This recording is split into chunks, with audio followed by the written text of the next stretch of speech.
मुंबई की सड़कों पर मराठा आंदोलन का गुस्सा, जगह जगह जमा वाला, लेकिन सरकार का रुख अभी भी नरम है। गृह राज्य मंत्री पंकज भोयर ने साफ किया है कि आंदोलन पर फिलहाल कोई कार्रवाई नहीं होगी, बल्कि सरकार बातचीत से हल निकालने के मूड में है। नागपुर में आयोजित प्रेस कॉन्फ्रेंस में गृह राज्य मंत्री पंकज भोयर ने ओबीसी आरक्षण पर बड़ा बयान दिया।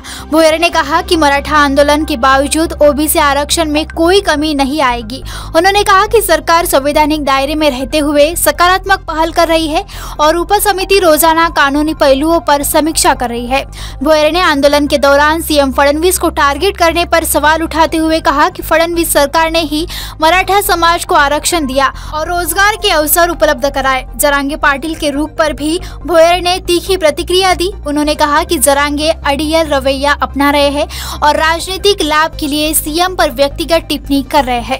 भोयर ने यह भी साफ किया कि मुंबई में होटल और दुकानों को बंद करने को कोई आदेश सरकार की तरफ से जारी नहीं किए गए हैं। उन्होंने चेतावनी दी कि कानून व्यवस्था बिगड़ी तो आंदोलन पर कार्रवाई की जाएगी।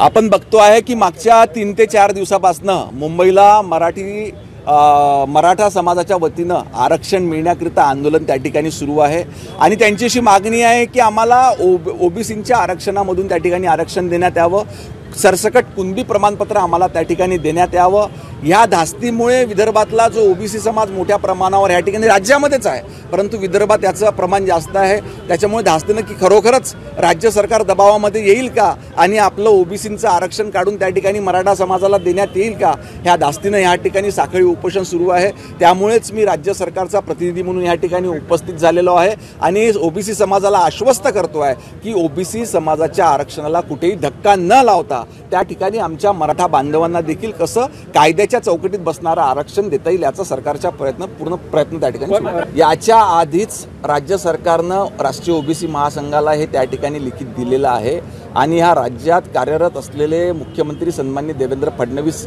यांच्यावरती राष्ट्रीय ओबीसी महासंघ आणि ह्या राज्यातल्या ओबीसी समुदायाचा पूर्णपणे विश्वास आहे। कारण आपण सर्वजण जाणतो की आजपर्यंत आपल्या राज्यामध्ये स्वतंत्र अशा ओबीसी मंत्रालय हे त्या ठिकाणी नव्हतं, परंतु सन्माननीय देवेंद्र फडणवीस साहेब असे पहिले मुख्यमंत्री आहे की ज्यांनी या राज्यामध्ये सर्वप्रथम ओबीसी मंत्रालयाची विभागाची त्या ठिकाणी स्थापना केलेली आहे। अनेक योजना त्या ठिकाणी चालू केल्या आहे। या अनेक योजनांच्या माध्यमातून आमचे ओबीसी विद्यार्थी असो, आमचे ओबीसी तरुण असो, त्यांना न्याय देण्याचं काम आजपर्यंत सन्माननीय देवेंद्र फडणवीस साहेबांनी त्या ठिकाणी केलेलं आहे। आम्ही सरकार म्हणून सध्या संयमाने त्या ठिकाणी घेतो आहे आणि आम्हाला पूर्ण विश्वास आहे की संवाद चर्चेच्या माध्यमातून या आंदोलनावर काहीतरी तोडगा निघेल आणि शांततेच्या मार्गातून सर्व परिस्थिती त्या ठिकाणी निवळेल। मी पुन्हा एकदा मुंबईमध्ये आदरणीय मनोज जरांगे पाटील आणि त्यांच्या सहकाऱ्यांच्या वतीनं जे आंदोलन सुरू आहे हे आपण लोकशाहीच्या मार्गाने करावं।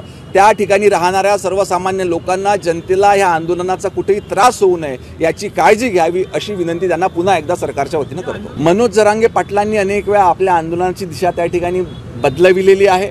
आपण बघतो की अनेक वेळेस त्यांनी आपल्या मागण्या बाजूला ठेवून आमचे नेतृत्व सन्माननीय देवेंद्रजी फडणवीस यांच्यावर चुकीचे शब्द त्या ठिकाणी वापरलेले आहे, शिवराळ भाषा त्यांच्याबद्दल वापरलेली आहे। अशा पद्धतीनं कुठेही हे महाराष्ट्रातली जनता त्या ठिकाणी खपवून घेणार नाही। तरी देखील मराठा समाजाच्या भावना समजून घेऊन त्यांना अधिक चांगल्या पद्धतीनं कशा सोयी सुविधा आणि न्याय देता येईल याचा प्रयत्न त्या ठिकाणी राज्य सरकारच्या वतीनं सुरू आहे। आम्हाला आमच्या मुख्यमंत्र्यांवर पूर्णपणे विश्वास आहे, कारण आजपर्यंतच्या कार्यकाळामध्ये ओबीसींकरिता ज्या योजना कुठल्याही मुख्यमंत्र्यांनी किंवा कुठल्या सरकारनं केल्या नव्हत्या त्या आदरणीय देवेंद्र फडणवीस साहेबांच्या माध्यमातून या ठिकाणी ओबीसींकरिता नवीन मंत्रालय असो, प्रत्येक जिल्ह्यामध्ये नवीन विद्यार्थ्यांकरिता वसतिगृह असो किंवा अनेक महत्त्वाचे निर्णय हे ओबीसी प्रवर्गाकरिता त्यांनी घेतलेले आहे। त्याच्यामुळे असं त्यांना पुन्हा भेटून विनंती करण्याची कुठली गरज नाही। आमच्यापेक्षा जास्त वेदना, ओबीसींच्या वेदना हे राज्याचे मुख्यमंत्री देवेंद्र फडणवीस त्या ठिकाणी समजून घेतात।